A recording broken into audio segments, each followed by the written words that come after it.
The day I planned to launch my startup was a big moment for me. It was the culmination of all my hard work. Then I discovered that my co-founder and cousin, Leo, had betrayed me by selling it without my knowledge. But that betrayal was merely a smokescreen for something far darker. My family was in on it, all tangled up in greed and a lie that was decades old. They left me with absolutely nothing. They figured they had silenced me, that I was buried under the weight of their deceit. They were wrong. They forgot I was the one who built the systems.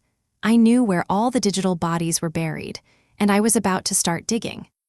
If you believe that justice isn't always found in a courtroom, and that sometimes you have to get it yourself, then you're in the right place.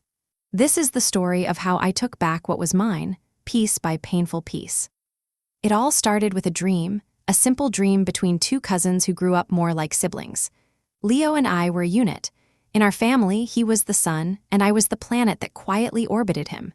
He was the charmer, the salesman, the one with a dazzling smile and a story for every occasion.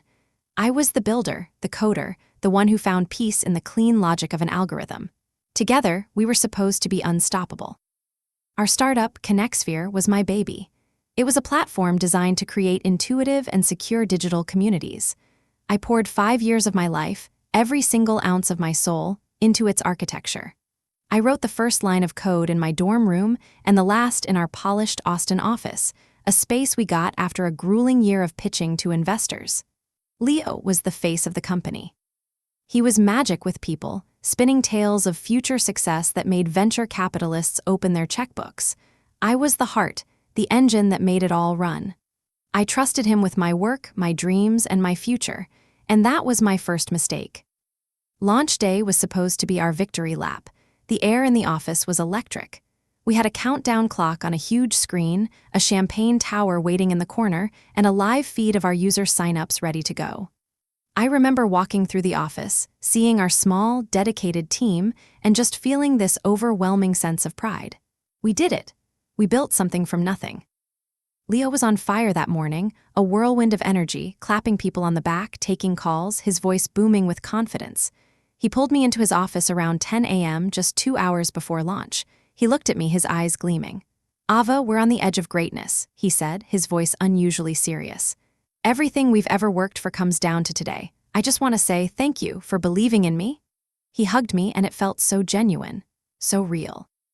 Now I know exactly what it was, the Judas kiss. He said he needed to step out for one last press call. "A big one," he winked. "You hold down the fort, cousin. I'll be back before the corks pop."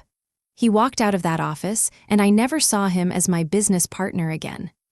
With 30 minutes left on the clock, the first crack appeared. I tried to log into the admin panel for a final diagnostic. Access denied. Weird, I built the authentication system myself. My access was basically baked in. I tried again. Access denied. Administrator privileges revoked. A cold knot of dread tightened in my stomach. I called our lead engineer over. He tried. Locked out too. Panic, cold and sharp, started to prickle at the edges of my vision. I called Leo, straight to voicemail, called again. Voicemail, his phone was off. Then my mother called, her voice giddy. "Ava, honey, your father and I are so proud of you both. Leo just called with the most incredible news. We're celebrating." I could hear glasses clinking. "What news?" I asked, my voice barely a whisper. "Oh, you know Leo," she laughed. "He loves his big reveals. He said he finally closed the deal of a lifetime. You two are set for life." The deal of a lifetime? The words echoed in my head. It didn't make any sense. Our deal was the launch, the growth, and the next round of funding in 18 months. As my mom rambled on about a celebratory dinner, an email popped up on my screen. It was from our corporate lawyer. The subject, confirmation of IP transfer. My blood ran cold. I opened it. It was a dry, legal document confirming that 100% of ConnectSphere's intellectual property, every line of code I'd ever written, had been transferred to a shell corporation I'd never heard of. An hour later, that shell corp had been acquired by Nexus Corp, our biggest competitor. The deal was signed by the majority shareholder, Leo.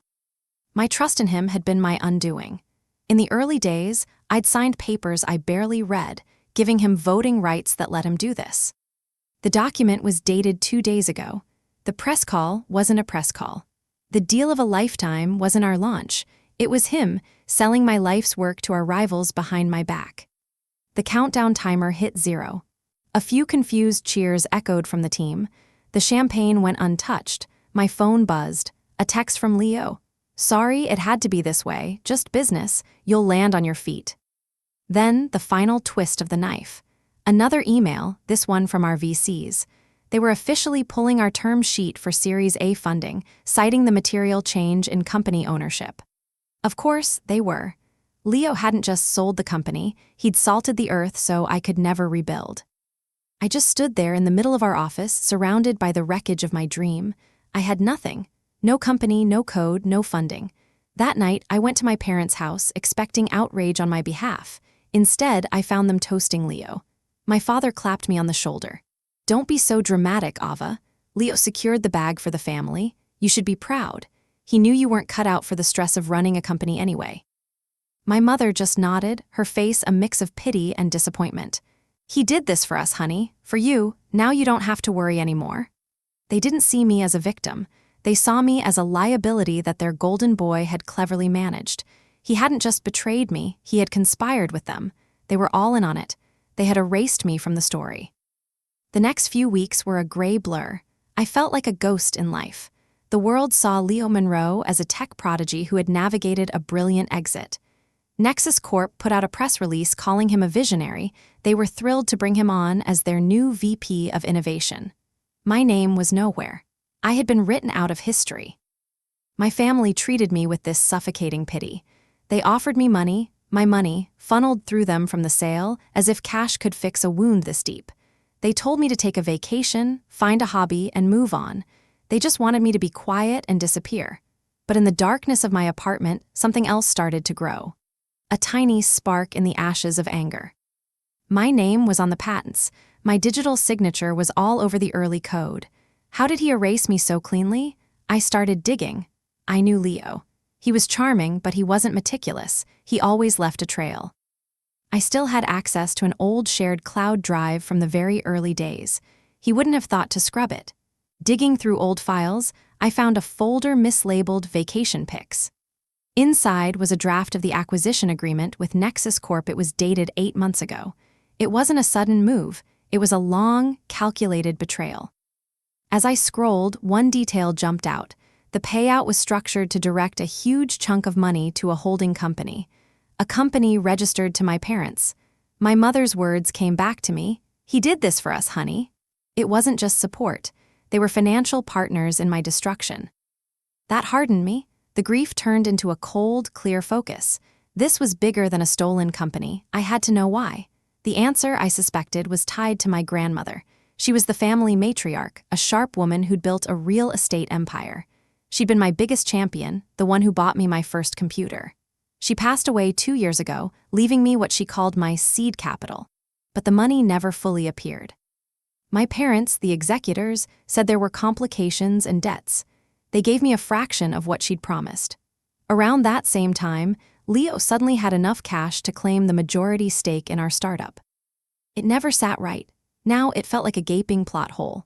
I remembered her mentioning a safe deposit box at a small bank an hour outside of Austin.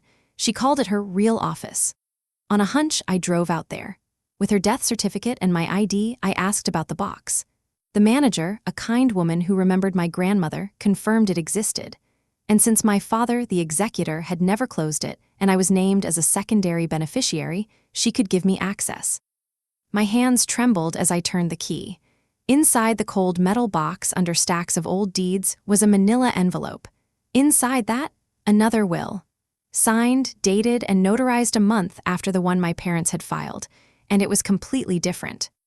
In this version, the vast majority of her estate, everything, was left to me. My parents got a small allowance. Leo got 1 sentence. To my grandnephew, Leo Monroe, I leave $1,000. May he learn that charm is not a substitute for character. She knew, she saw them for who they were long before I did. Tucked inside was a handwritten note to me. "Ava, my brilliant girl, never let them dim your light. Your mind is your greatest asset. Use it. And remember, secrets are a currency. Spend them wisely." Tears streamed down my face. The parents had committed fraud. They buried her true will, filed a forgery, and stole my birthright to bankroll my betrayer. But that wasn't the only secret in the box. In a side pocket was a sealed envelope marked "For Emergencies." Inside was a letter on university letterhead from Professor Alastair Finch. It was a formal accusation of academic plagiarism against his student, Leo Monroe. It showed, with proof, that Leo's award-winning senior thesis was stolen from the professor's unpublished research. This thesis was the foundation of his career. The letter said Leo paid for his silence after the professor was disgraced in an unrelated scandal. My grandmother, somehow, had gotten her hands on it. I sat in that sterile bank room, the documents spread before me, the forged will, the proof of academic fraud. This was it. This was the ammunition. My grandmother's note echoed in my head. Secrets are a currency. Spend them wisely. The grief was gone. All that remained was a diamond-hard certainty. They thought they had buried me, but they had just planted a seed. My revenge wouldn't be a single explosion. It would be a slow, methodical demolition. I would take apart Leo's life brick by brick, using the very secrets he'd tried to bury. My grandmother's words were my new mantra. Your mind is your greatest asset. Use it. My plan had 3 phases: his finances, his legal standing, and finally, his reputation. Leo was now the golden boy at Nexus Corp, heading up their next big release, Project Odyssey, which I knew was ConnectSphere with a new logo. He had sold them my code, and they were building their future on my foundation. A flawed foundation. Before our planned launch, I'd found a subtle but major security flaw in the core architecture. A backdoor. It was nearly impossible to find unless you knew exactly where to look. I'd planned to patch it right after we went live. Leo, the salesman, would have had no idea. I spent a week writing a detailed, anonymous report on the vulnerability. I didn't write it as a victim. I disguised myself as a concerned white hat hacker who had stumbled upon a catastrophic flaw. I explained how the exploit could let someone access all user data, bypass security, and basically own the entire system. I sent it from an encrypted email to one person, Sarah Jenkins, a ruthless tech journalist known for crippling companies with a single story. 2 days later, her article came out. Nexus Corp's billion-dollar Odyssey project has catastrophic security flaws. It was a bombshell. Nexus Corp stock dipped 9% overnight. Launch was delayed indefinitely. Leo, as the project lead, was now under a microscope. The first brick had been loosened. While Nexus was scrambling, I went after my family. I hired the most aggressive probate lawyer I could find. When I showed him the 2 wills, the bank records, and the money flowing from the estate to my parents and then to Leo, he just smiled. "This isn't a dispute," he said. "This is textbook fraud." We didn't only contest the will. We also filed for an emergency injunction. We argued that money from the Nexus deal came from a crime. It was linked to selling an asset bought with a stolen inheritance. The judge, a stern woman who seemed to have little patience for entitled family drama, granted the injunction with a speed that felt like a miracle. All assets tied to my grandmother's estate were frozen. My parents' bank accounts, their investments, and the holding company. Everything. My mother's phone call was hysterical. "What have you done, Ava? They've frozen everything. We can't pay our bills. Leo needed that money. You've ruined us." "No," I said, my voice ice cold. "You ruined yourselves when you stole my inheritance. You ruined yourselves when you chose a con man over your daughter. The bill is just coming due." I hung up. Leo's financial safety net was gone. The second brick was pulled. The wall was starting to teeter. This was the final act, the one that would cost him his name. His reputation was the one thing he truly valued. I was going to burn it to the ground. The annual World Tech Summit was in 3 weeks, and Leo was a keynote speaker. His grand debut on the world stage. It was the perfect venue for his downfall. First, I sent a second anonymous package. This one went to the board of directors at Nexus Corp and the dean of Leo's alma mater. It contained a pristine copy of Professor Finch's letter, along with proof of the plagiarism. Next, I found Professor Finch, living a quiet, bitter life. I sent him a first-class ticket to the summit, a VIP pass to Leo's keynote, and a simple note. "He built his career on your ruin. Perhaps it's time to collect. The Q&A is at 11:45. Finally, I tipped off Sarah Jenkins. I told her to be at the keynote and to look for an older gentleman asking about Leo's academic past. The day of the summit, I watched the live stream. Leo took the stage to thunderous applause. He looked strained, but the moment the lights hit him, the old charm kicked in. Then, he opened the floor for questions. An older man in the third row stood up, Professor Finch.